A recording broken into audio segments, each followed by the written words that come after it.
Hi, and welcome to Beef Bootcamp. My name is Whitney Peck. In today's episode, we're joined by Dr. Bullock to explain the importance of crossbreeding and genetics. Dr. Bullock, and welcome to Beef Bootcamp. It's good to have you here. So would you mind giving us a little bit of introduction of how you got to be a part of the university and how you got the position that you're in now?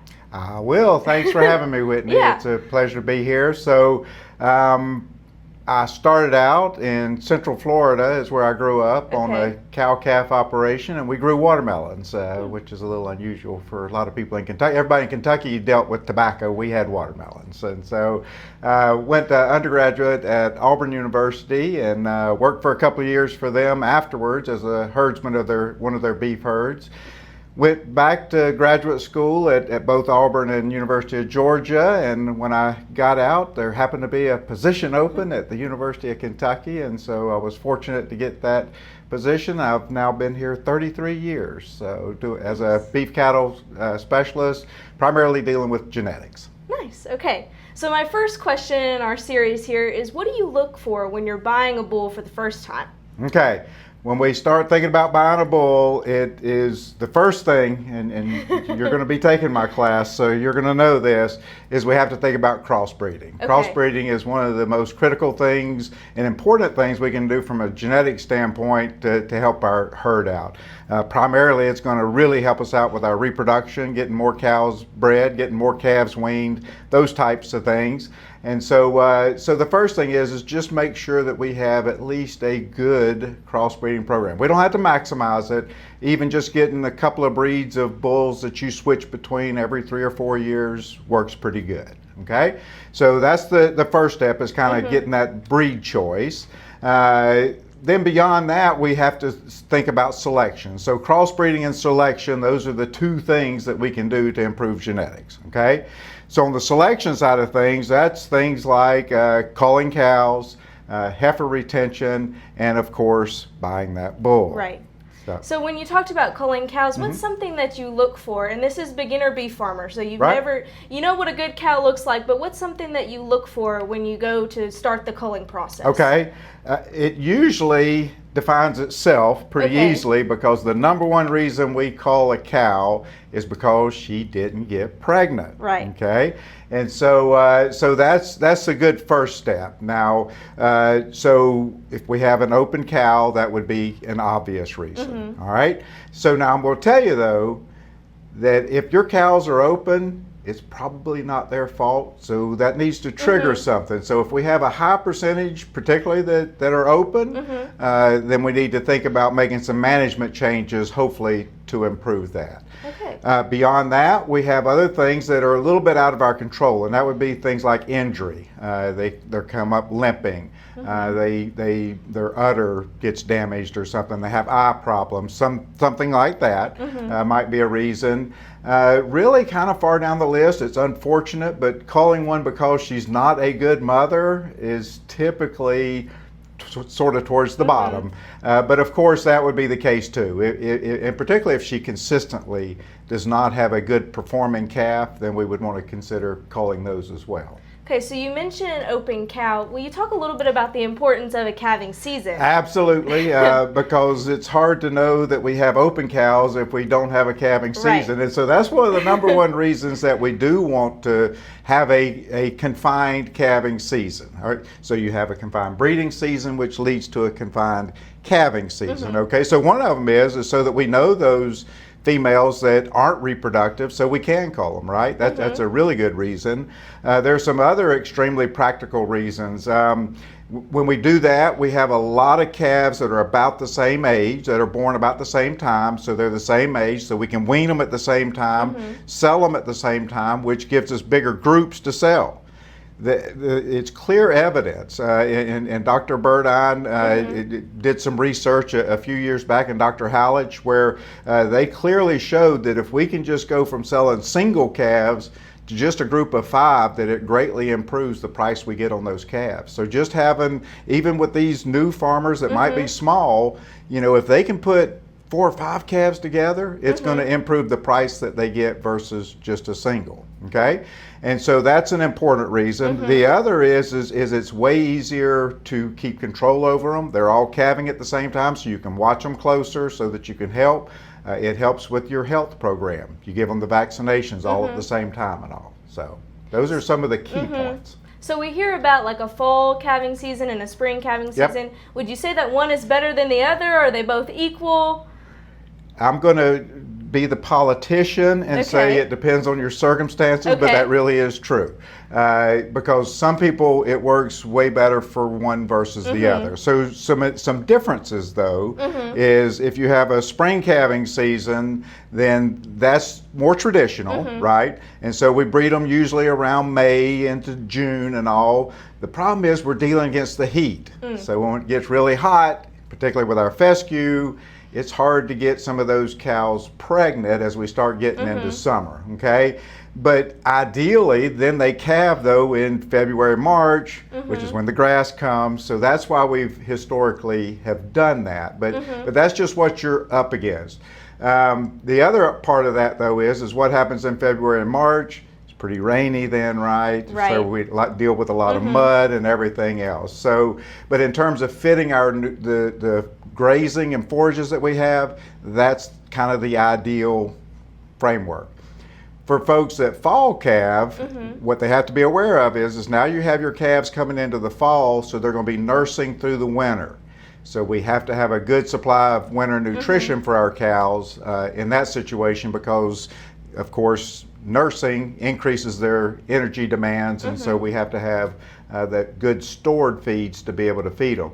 The other really big benefit, though, is breeding in the fall. It's cooler, so we usually can get a little bit better pregnancy rates.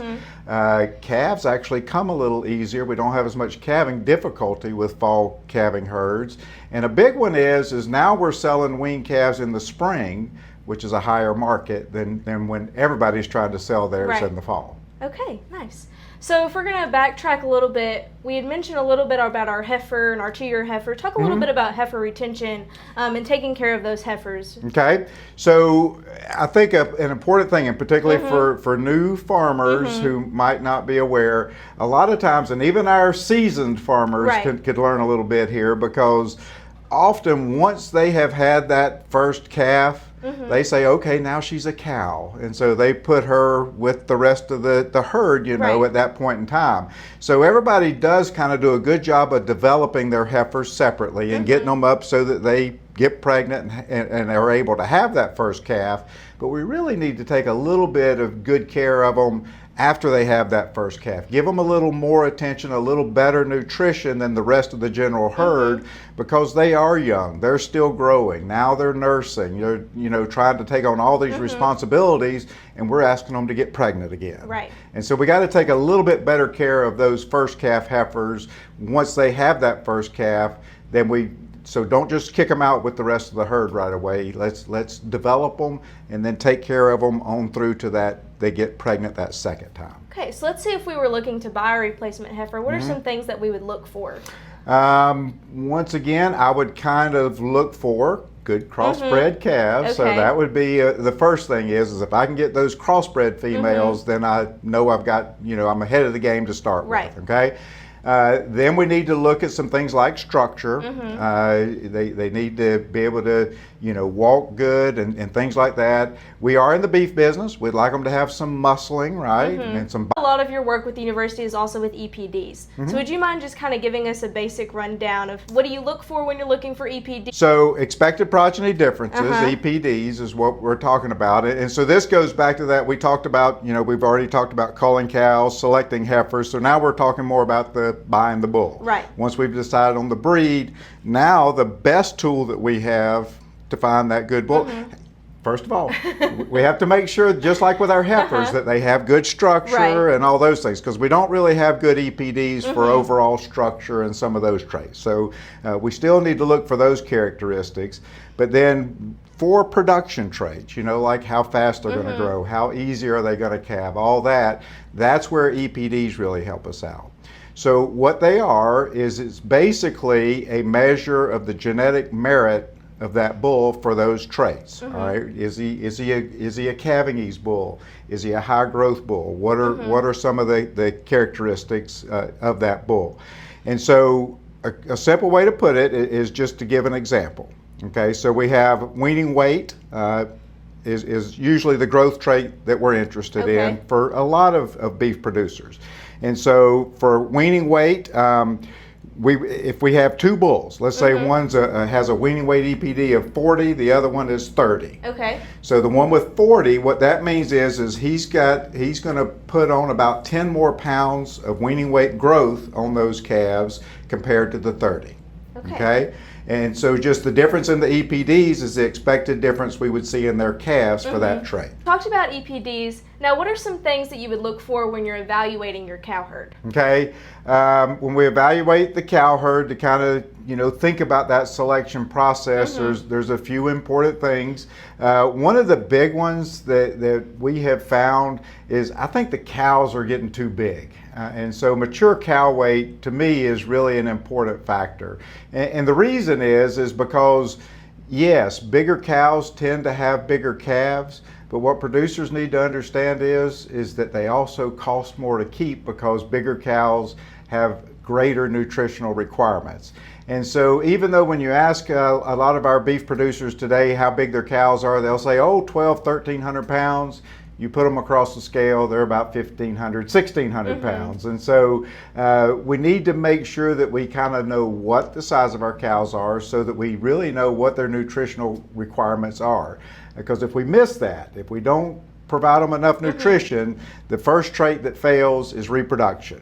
That's the most expensive thing that we can do is if we don't get a high percentage of our cows pregnant, that's gonna dip into our back pocket. So we need to be careful about that. So really and truly, to me, I mean, we need to look at body condition score, make sure they have a good body condition score and all, but that cow weight is extremely important. Will you go through body conditioning score your cow for us a little bit? Okay, so body condition score, that's simply a way we assess how much energy stores the cattle have. Okay. So what's the two ways that cattle can store energy? It's going to be in fat and muscle, right? And so we're kind of just evaluating the fleshiness of the cattle. So an average score, the scale is like 1 to 10, or 1 to 9, I think it actually is. And so a 5 is about average, okay? So if we have like an average flesh cow, that's about a body condition score of 5. That's the minimum of where we want them to be going into breeding season. When you start getting down into 4s, and really when you get down into a body condition score of 3, that's where we see severe reductions in reproduction. So we want them about a 5. Can you get them too fat? Absolutely. So about a 5 or a 6 is kind of that range that we want them to be in. And that's kind of the point where we're not seeing a lot of ribs showing. We're not seeing the spine. You know, when you get them really thin, you can even see the spine up there. You see the real prominent hip bones and some of those things. We want to avoid that. But we also want to avoid that one where you look across her back and she's flat. You could put a golf ball up there and it wouldn't roll off, you know. Right. So you kind of want to be in between there. You want what we would call just kind of average flesh. Okay, nice. Now, I know that you have another project that you've been working on, and that's the Beef System Analyzer. Will you Yes. mind explaining that to us a little bit? Yes, that's a software that we had developed. It was actually through funding from the Kentucky Ag Development Fund, and so that's that money, the tobacco settlement money, Right. still paying good dividends to us. And so we developed this program, and farmers can go on and they can go through and take an analyzer. They can take one. There's one on just best management practices. There's one on genetics. There's one on nutrition, reproduction. So they can take as many as they'd like. And it's just they answer a series of questions, and based on how they answer those questions, that software will provide some recommendations to them of how they could improve their operation. And it will also give them some resources, some videos or some things like that they can watch that can help them make the improvements that need to be made. So the web address is beefsystems, plural, analyzer.com. And if they'll go there, if they'll go there, then they just register, and then they'll be able to go in and answer those questions and hopefully get the good resources they need. What are some of the questions that the system might ask them? Well, one is going to be, do you crossbreed? Right. And even whether they and if they answer yes, I don't necessarily believe them. So we ask them a few other questions then to tease out how good a job they're doing with crossbreeding. So at the end, it might say, okay, you really need to, greatly improve your crossbreeding, or it might say, okay, you're doing a pretty good job with crossbreeding, but if you would do these things, then you could even improve it a little better. So it's what we call a logic model. So based on how you answer one question, it takes you one way or another. So of course if they say no, then the recommendation is going to be automatically, you need to be crossbreeding, okay? And so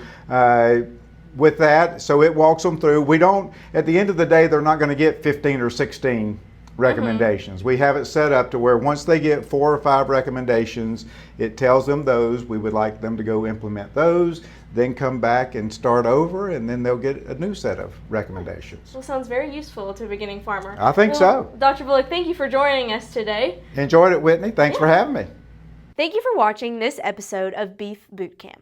Remember, after each video in this series, there's an opportunity to fill out an evaluation form.